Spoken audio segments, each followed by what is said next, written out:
this. Because, This episode brought to you by Restaurant Systems Pro. Rreal Tacos. Onions and cilantro.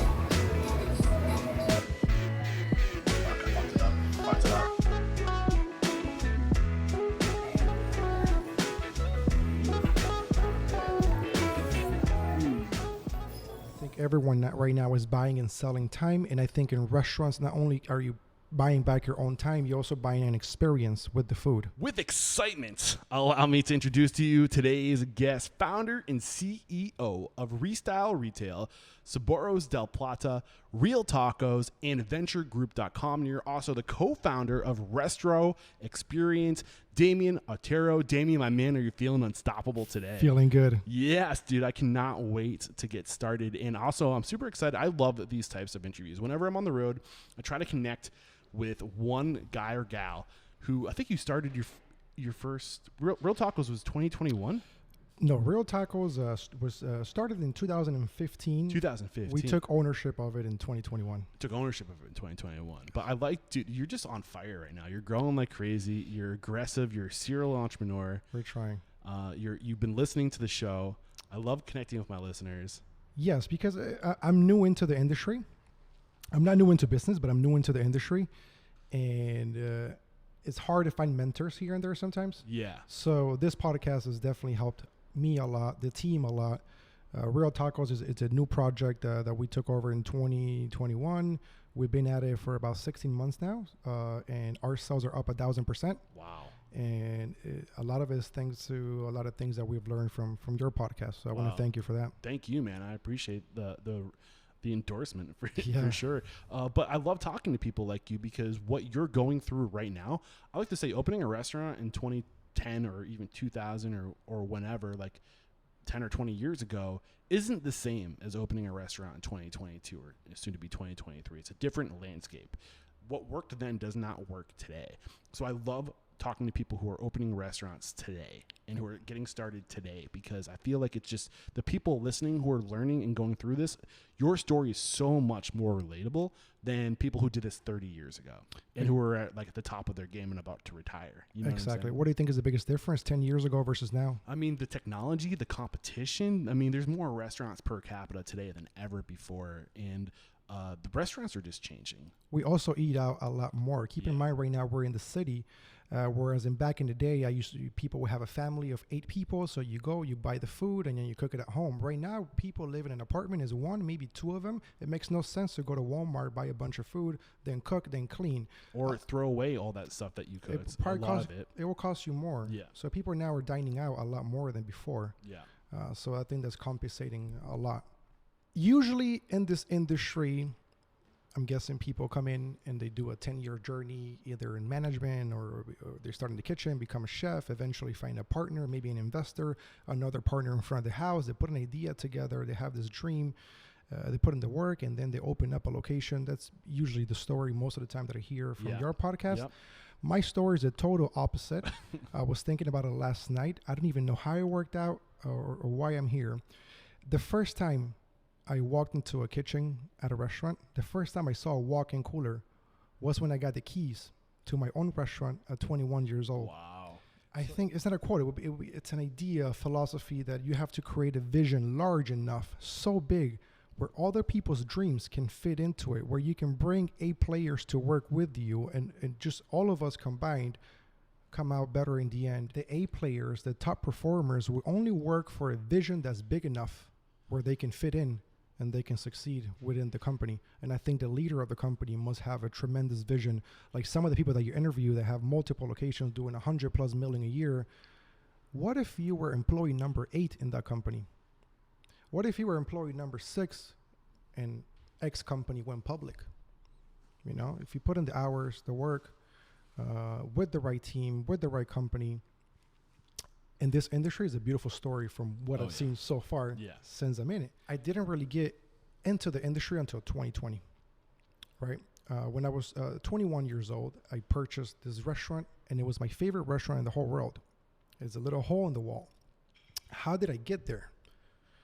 I'm now 30 years old. I came to America with my family when I was 10 years old. I grew up here in Georgia, in Atlanta, Georgia. Went to school, graduated high school with a 1.7 GPA, zero chance of going to college. It wasn't in my mind. I wasn't going to do it. So right after school, I landed a job in sales. I was working at a kiosk at a mall, and I became very, very good at selling. Very good. Eventually, by the time I was 19, I was already managing. I guess they saw something in me and they promoted me. By the time I was 20, I had my own company. I had to Google how to open an LLC and what is a merchant account and how do I open up the bank account. At least you had the option to Google it. Yes, yes. And it turned out pretty good. Multiple locations, and I was partners with the old company I used to work for. And by the time I was 21 years old, we were doing pretty good. Nothing crazy, but we're doing $3 million a year in revenue. So it was respectable at that age.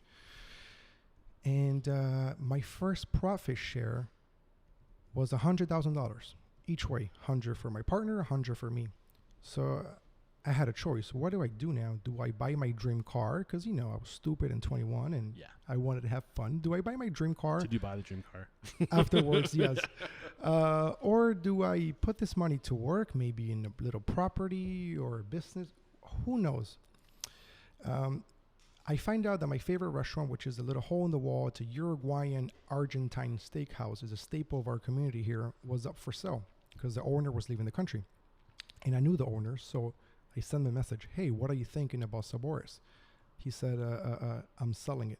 The second biggest lesson was that an entrepreneur, a great entrepreneur in the industry that is dying would not do as good as an average entrepreneur in an industry that is growing. Yeah. And what I'm thinking is tonight is Taco Tuesday. I'm going to go to all my locations and there's going to be such a vibe and an energy that radiates back from the business. It's a business that like you can create a lot of value and it's a real business, but just the emotions behind it are just tremendous. Other business don't have it. You're not going to walk into another business, someone who owns a factory, and they're going to have that fulfillment that we have in this industry. And just as I'm trying to find something to do, I start showing up, start taking pictures, reactivated the old Instagram, start doing a little bit of marketing here, a little bit of marketing there. And one day I checked the sales reports, and I realized that the sales were stable. We weren't making much money. Sales were low, but you weren't? No, just hole in the wall. But the sales were stable every week. So every week we were doing the same numbers for 10 weeks, 20, 50, 100 weeks, same numbers. So I figured, okay, if this is stable, I can work with it. Were you in the black or you were No, profitable? we were making money, yeah. But when you have a business that, like my previous business, that was making 100,000 in a week, 50,000 a week after, 20,000, 25, 40, when it's unstable, you go crazy. Yeah, and when you focus on making money tomorrow, you don't have a 10-year plan. So then our business plan transitioned from trying to buy restaurants once a year to just building Rreal Tacos. And this happened once I figured that the enterprise value of a company is worth a lot more once there's many of the same concepts replicated. Once I understood the multiples valuation of restaurants is when I like, why am I going to have a bunch of restaurants that are worth 2 times their profit, 2.5 times their, when I can have one that I can, one big ass brand that I can replicate many times that I can be worth 5, 10x. They're, and it's easier. Listen, if you're going to work for me, I'm going to give you every single tool that's possible for you to make more money. I'm going to create the best company culture that I can create. I come from the world of sales where it's almost impossible to keep employees. So now in this, it's easier. People are more stable, making better money. I think if you should definitely give your employees every technology tool for them to make the most money, for it to be more efficient. I think is the best way to go. What else are you doing to keep people or to draw people? Is it just giving them technology, or is it more than that? Well, we pay very good, and on top of that, we have a system of partnerships as people grow, where the top performers in the company can be a partner in the following locations and so on. Which is very, very good when it comes to recruiting, because in the world of sales, you recruit every day. I figured that's what. So that is a second nature. So we're never going to have a hiring sign. Yeah. Because we're very good at recruiting. Yeah.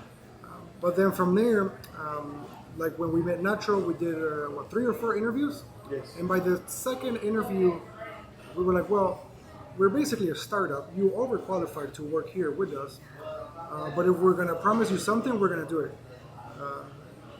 And if you are the right person and we do get along, we'll find a way to make you a partner. For us, we do just basic marinating, braising, and cooking, and that's all, and the end product, is simple.